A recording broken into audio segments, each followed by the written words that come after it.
నమస్తే, welcome to magazine story. నేను కార్తీక్ కరవ. ముంబై ఈ పేరు చెప్పగానే కొంతకాలం క్రితం వరకు వెంటనే గుర్తుకొచ్చేవి రెండు. ఒకటి బాలీవుడ్, రెండు డీ గ్యాంగ్. దశాబ్దాల పాటు మాఫియా పడగ నీడలో ముంబై వణికిపోయింది.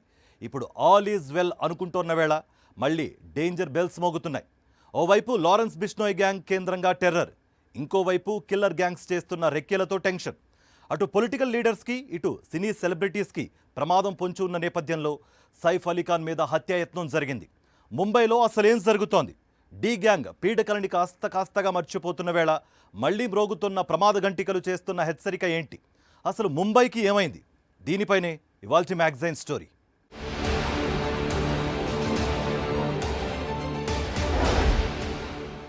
ముంబై చుట్టూ crime world. Mumbai crime world ఎలా పిలుచుకున్నా పర్వాలేదు. రాజకీయ నాయకులు, పారిశ్రామికవేత్తలు, సినీ స్టార్స్ వీళ్లని లక్ష్యంగా చేసుకుని బెదిరింపులు, రెక్కీలు, వసూళ్లు, హత్యాయత్నాలు, హత్యలు ఇవన్నీ ముంబైకి కొత్తేమీ కాదు. కానీ ఇవన్నీ దాదాపుగా చరిత్ర అన్నట్టుగా పరిస్థితులు మారాయి. 2 దశాబ్దాలకు పైగా ముంబై చీకటి సామ్రాజ్యాలను ఏలిన డీ గ్యాంగ్ ఇప్పుడు యాక్టివ్గా లేదు. అదే సమయంలో కొత్త గ్యాంగులతో పాటుగా శాంతి భద్రతల కోణంలోనూ సైఫ్ మీద జరిగిన అటాక్ ఎన్నో ప్రశ్నలను మన ముందుంచుతోంది. అత్యంత ఖరీదైన, సురక్షిత ప్రాంతమైన బాంద్రాలో దాదాపుగా బాలీవుడ్ ప్రముఖులే నివాసం ఉండే 12 అంతస్తుల భవన సముదాయంలో సైఫ్ అలీఖాన్ మీద దాడి జరిగింది. సెలబ్రిటీల పరిస్థితే ఇలా ఉంటే ఇక సామాన్యుల సంగతేంటి? శాంతి భద్రతలకు భరోసా ఏది?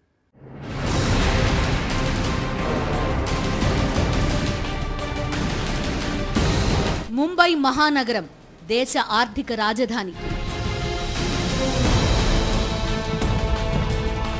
బడా పారిశ్రామికవేత్తల నుంచి బాలీవుడ్ సెలబ్రిటీస్ దాకా అందరి కేర్ ఆఫ్ అడ్రస్ ముంబైనే.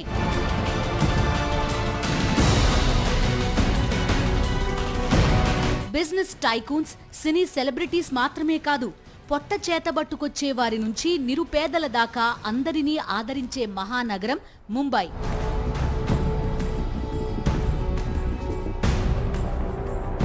ముంబై అనగానే గుర్తుకొచ్చేది దేశ ఆర్థిక రాజధాని అన్న విషయం మాత్రమే కాదు, క్రైమ్ వరల్డ్ కూడా.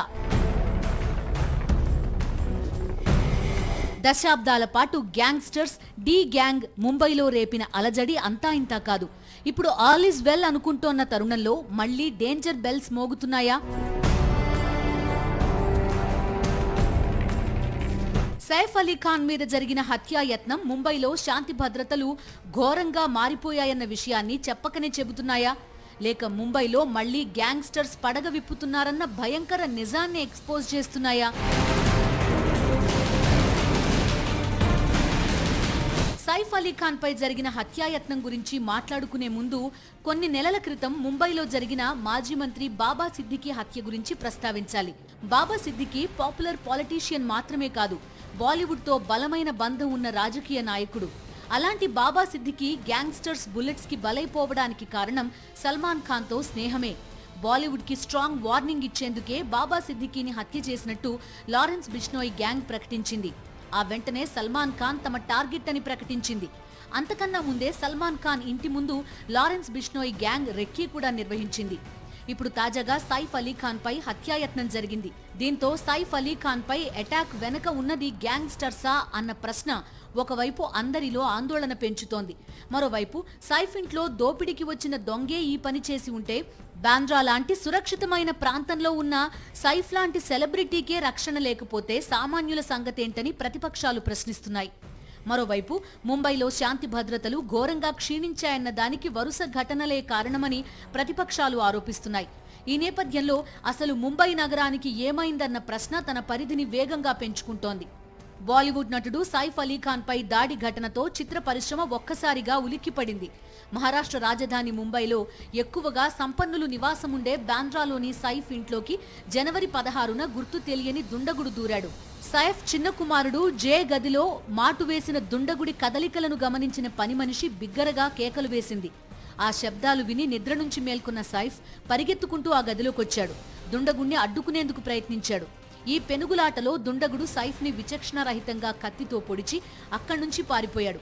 6 కత్తిపోట్లతో రక్తమోడుతోన్న సైఫ్ని వెంటనే ఆస్పత్రికి తీసుకెళ్లేందుకు కారు కూడా అందుబాటులో లేదట. దీంతో సైఫ్ కుమారుడు ఆటోలో తండ్రిని దగ్గరలోని ఆసుపత్రికి తీసుకెళ్లాడు.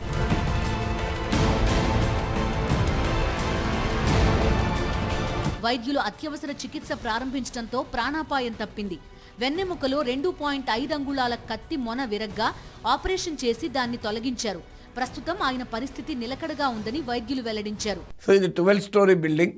చాలామంది బాలీవుడ్ ప్రముఖులే ఉంటారు. మరి ఆ దొంగ ప్రత్యేకంగా సైఫ్ అలీ ఖాన్ ఇంటిని ఎందుకు టార్గెట్ చేశాడు?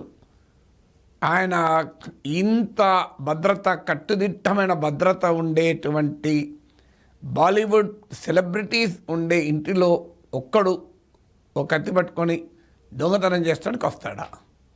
సో ఇది ప్రాక్టికల్గా అంటే ఒక 10 మంది వచ్చి రావడం వేరు, ఒక్కరే రావడం వేరు. అది కూడా కత్తి పట్టుకొని అంత సెక్యూరిటీ ఉండేటువంటి బిల్డింగ్లోకి ఎంటర్ అయ్యి ఏకంగా బాలీవుడ్ నటుడు సైఫ్ అలీ ఖాన్ తెలియకుండా ఉండదు దొంగకు. ఎంటర్ అయ్యాడంటే మరి ఇది నిజంగా పోలీస్ చెప్తున్నట్లు దొంగతనమేనా?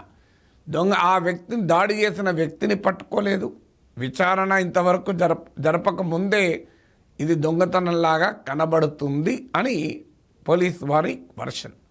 సో ఇది నిజంగానే దొంగతనమా, లేకుంటే దీని వెనకాల ఏదైనా సబటాజ్ ఉందా? ఎందుకంటే సినీ పరిశ్రమ పైన మాఫియా గ్యాంగుల అటాక్ మనకు తెలుసు.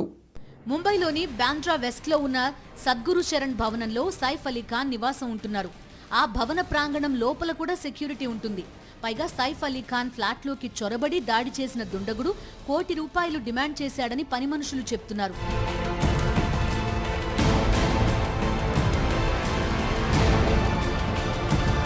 సైఫ్ చిన్న కుమారుడు జహంగీర్ గదిలోకి ప్రవేశించిన దుండగుణ్ణి గమనించి పని మనిషి ఎలియా కేకలు వేయడంతో దుండగుడు ఆమెను బంధించి ₹1 కోటి ఇస్తేనే వదులుతానని బేరం పెట్టాడని, అప్పటికే అక్కడికి చేరుకున్న సైఫ్ దుండగుణ్ణి ఎదిరించడంతో విచక్షణారహితంగా కత్తితో దాడి చేసి మెట్ల మార్గం నుంచి పరారయ్యాడని పోలీసులు చెప్తున్నారు. అసలు అంత సెక్యూరిటీ ఉండే అపార్ట్మెంట్లోకి సాధారణ దొంగ చొరబడడం మీదే అనేక ప్రశ్నలు తలెత్తుతోన్న వేళ తిరిగి ఎవరికీ దొరకకుండా అంత సునాయాసంగా ఎలా పారిపోయాడన్నది కూడా అనేక సందేహాలను లేవనెత్తుతోంది. దీంతో అందరి దృష్టి గ్యాంగ్స్టర్ మీదకి మళ్లుతోంది.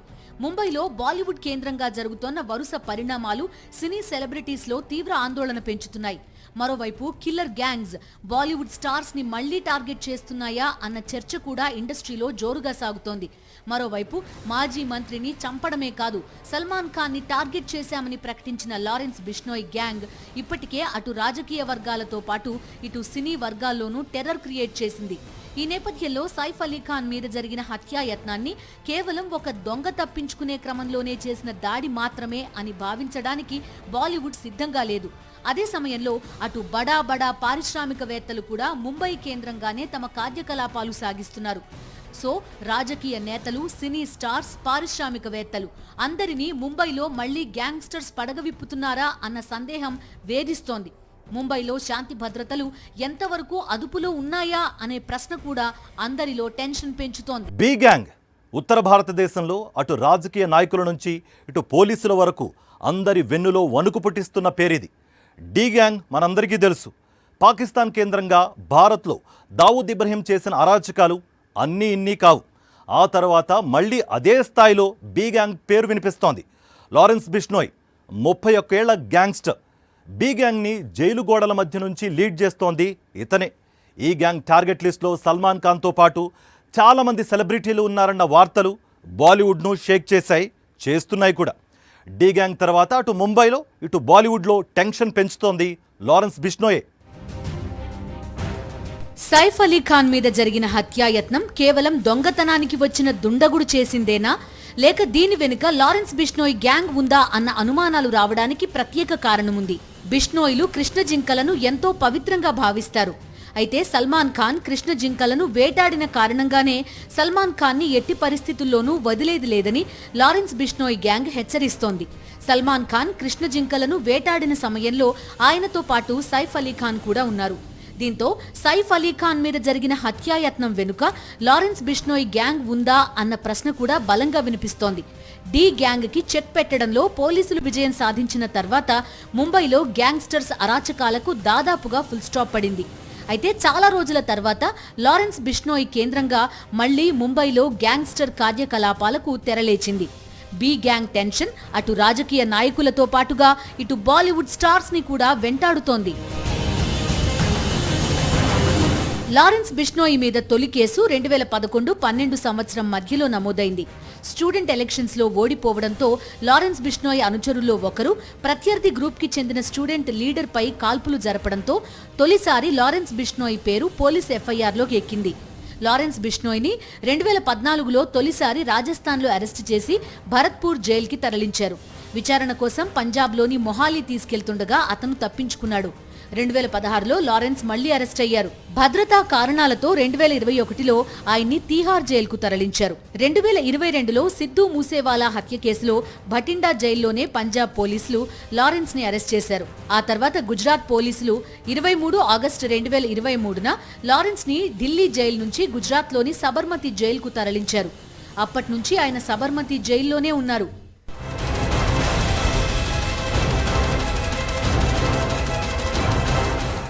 సిద్ధూ మూసేవాలా హత్య తర్వాత మహారాష్ట్ర మాజీ మంత్రి బాబా సిద్దికీని కూడా లారెన్స్ బిష్నోయ్ గ్యాంగ్ హతమార్చింది. అలానే అటు సల్మాన్ ఖాన్ ని కూడా హత్య చేస్తామని బి గ్యాంగ్ ఇప్పటికే వార్నింగ్ల మీద వార్నింగ్లు ఇస్తోంది. గతంలో ముంబై కేంద్రంగా తమదైన క్రైమ్ సామ్రాజ్యాన్ని నిర్మించిన చాలా మంది గ్యాంగ్స్టర్స్ ఉన్నారు. వారికి లారెన్స్ బిష్నోయ్కి ఎలాంటి పోలిక లేదు. ఎందుకంటే దావూద్ ఇబ్రహీం నుంచి ముంబై అండర్ వరల్డ్ బాస్లుగా రాజ్యమేలిన తమిళ హాజీ మస్తాన్, వరదరాజన్ మొదలయార్ వరకు అంతా కాలేజ్ చదువులు చదువుకున్న వాళ్ళు కాదు, పేద కుటుంబాల నుంచి వచ్చిన వాళ్లే. కానీ లారెన్స్ బిష్నోయ్ మాత్రం అత్యంత ధనవంతమైన కుటుంబంలో పుట్టి ఉన్నత విద్యని అభ్యసించి గ్యాంగ్స్టర్గా అవతరించాడు. ఉత్తర భారతదేశంతో పాటుగా ప్రధానంగా ముంబైలోనూ లారెన్స్ బిష్నోయ్ టెర్రర్ మొదలైంది.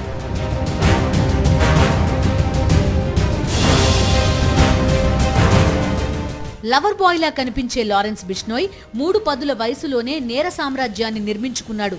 అయితే హత్యలు, దోపిడీలు, దాడులు, కిడ్నాప్లు ఇలా తను చేసే ప్రతి క్రైమ్ వెనుక ఒక సదుద్దేశం ఉందన్నది లారెన్స్ బిష్నోయ్ వాదన. బిష్నోయ్ తెగ ప్రజలు అత్యంత పూజనీయంగా భావించే కృష్ణ జింకలను వేటాడిన సల్మాన్ ఖాన్ ని ఎట్టి పరిస్థితుల్లో వదిలిపెట్టేది లేదని బి గ్యాంగ్ ఇప్పటికే తేల్చి చెప్పింది.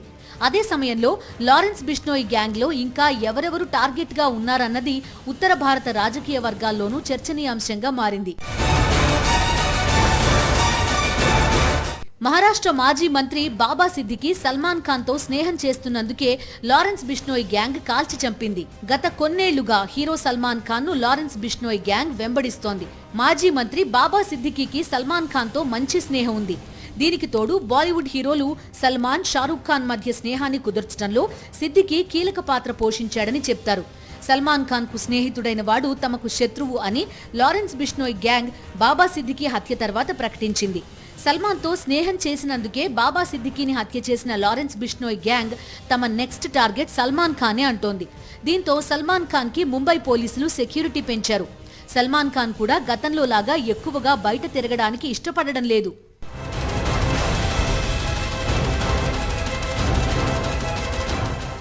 లారెన్స్ బిష్నోయ్ గ్యాంగ్ సల్మాన్ ఖాన్ మీద పగబట్టడానికి కారణం కృష్ణ జింకలను వేటాడడమే.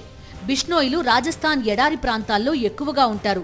భౌగోళికంగా రాజస్థాన్, హర్యానా, పంజాబ్ పశ్చిమ ప్రాంతాలు ఆనుకుని ఉండడంతో ఈ 3 చోట్ల చెప్పుకోదగ్గ సంఖ్యలో బిష్నోయిలు ఉన్నారు.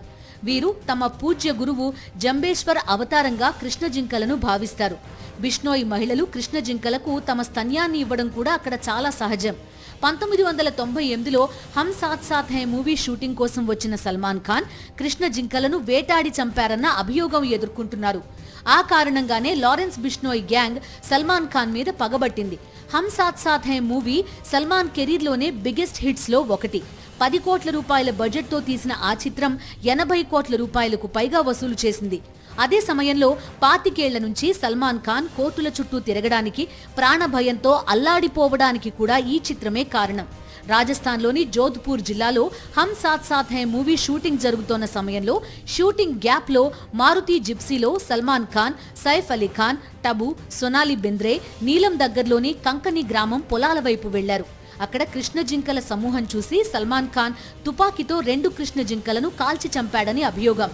2006 ఏప్రిల్ 10న ట్రయల్ కోర్టు సల్మాన్ ఖాన్ ను దోషిగా పరిగణిస్తూ 5 ఏళ్ల జైలు శిక్షతో పాటు 25,000 జరిమానా విధిస్తూ తీర్పునిచ్చింది.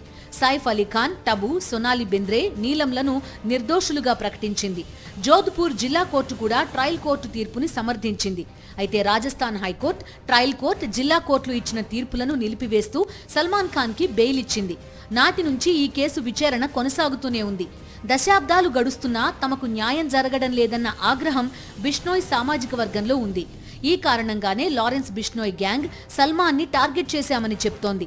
అందులో భాగంగానే మాజీ మంత్రి బాబా సిద్దికీని హత్య చేశామని చెప్తోంది. కృష్ణ జింకలను సల్మాన్ ఖాన్ వేటాడినప్పుడు ఆయనతో పాటు సైఫ్ అలీ ఖాన్ కూడా ఉండడంతో తాజాగా సైఫ్ మీద జరిగిన హత్యాయత్నం వెనుక లారెన్స్ బిష్నోయ్ గ్యాంగ్ హస్తం ఉందా అన్న సందేహం బాలీవుడ్ ని షేక్ చేస్తోంది. బాలీవుడ్లో star producers, star directors, star heroes ఇలా సెలబ్రిటీస్ ఎంతమందైనా ఉండొచ్చు. ముంబైలో దేశాన్ని శాసించే స్థాయి రాజకీయ నాయకులు ఉండొచ్చు, పారిశ్రామికవేత్తలు ఉండొచ్చు. కానీ వీళ్ళందరిలో టెర్రర్ పుట్టించే స్థాయిలో 4 దశాబ్దాల క్రితం దావూద్ ముఠా చెలరేగిపోయింది. అనేక మంది గ్యాంగ్స్టర్స్ బాలీవుడ్ని శాసించే ప్రయత్నం కూడా చేశారు. ఆ తర్వాత కాలంలో ముంబైలో శాంతి భద్రతలు ఎంతో మెరుగయ్యాయి. నగరం కూడా మరింత విస్తరించింది, అభివృద్ధి చెందింది.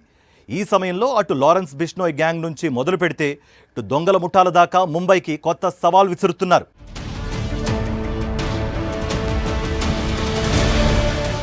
ముంబై మళ్లీ గ్యాంగ్స్టర్స్ అరాచకాలతో నిండిపోతుందా అన్న సందేహం, ఆందోళన. ఎందుకంటే గతంలో ముంబై కేంద్రంగా గ్యాంగ్స్టర్స్, ముఖ్యంగా దావూద్ గ్యాంగ్ చేసిన అరాచకాలే.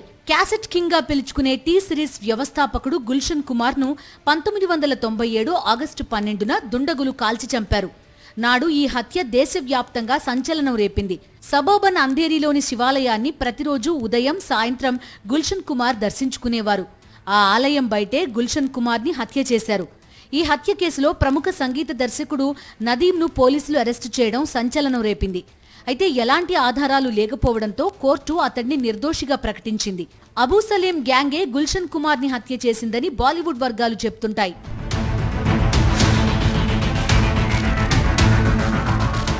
హృతిక్ రోషన్ తండ్రి రాకేష్ రోషన్ ని కూడా అండర్ వరల్డ్ టార్గెట్ చేసింది. హృతిక్ రోషన్ తొలి చిత్రం కహోనా ప్యార్ హై బ్లాక్ బస్టర్ హిట్ అయింది. ఆ తర్వాత కొద్ది రోజులకే ముంబైలోని తన కార్యాలయం నుంచి బయటకు వస్తోన్న రాకేష్ రోషన్ పై అండర్ వరల్డ్ తో సంబంధం ఉన్న కొందరు దుండగులు కాల్పులు జరిపారు. 2 బుల్లెట్లు తగిలినప్పటికీ ఎంతో వీరోచితంగా తన కార్లోనే డ్రైవింగ్ చేసుకుంటూ ఆస్పత్రికి వెళ్లిన రాకేష్ రోషన్ ప్రాణాలతో బయటపడ్డారు.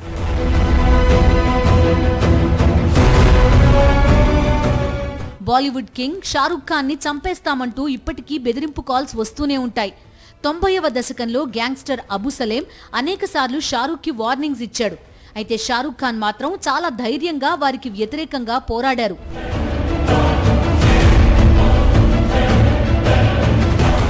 అలానే బాలీవుడ్ నటి ప్రీతి జింటా ఎంతో ధైర్యంగా అండర్ వరల్డ్ కి వ్యతిరేకంగా కోర్టులో సాక్ష్యం చెప్పింది.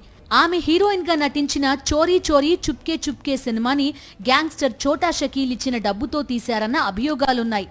ఈ కేసు విచారణ సమయంలో 50 లక్షల రూపాయలు ఇవ్వాలని డిమాండ్ చేస్తూ చోటా షకీల్ మనుషులు తనను బెదిరించారంటూ ప్రీతి జింటా కోర్టులో సాక్ష్యం చెప్పింది.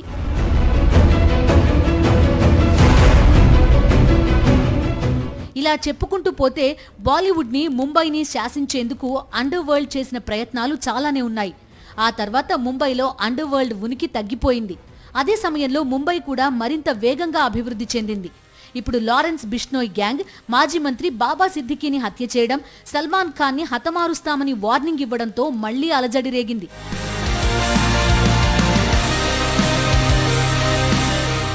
ఇప్పుడు సైఫ్ అలీ ఖాన్ మీద హత్యాయత్నం జరగడంతో ముంబైలో తిరిగి పాత రోజులు వస్తున్నాయా, గ్యాంగ్స్టర్స్ మళ్లీ తన నెట్వర్క్ ని బలోపేతం చేసుకుంటున్నారా అన్న చర్చ బాలీవుడ్ ని వణికిస్తోంది.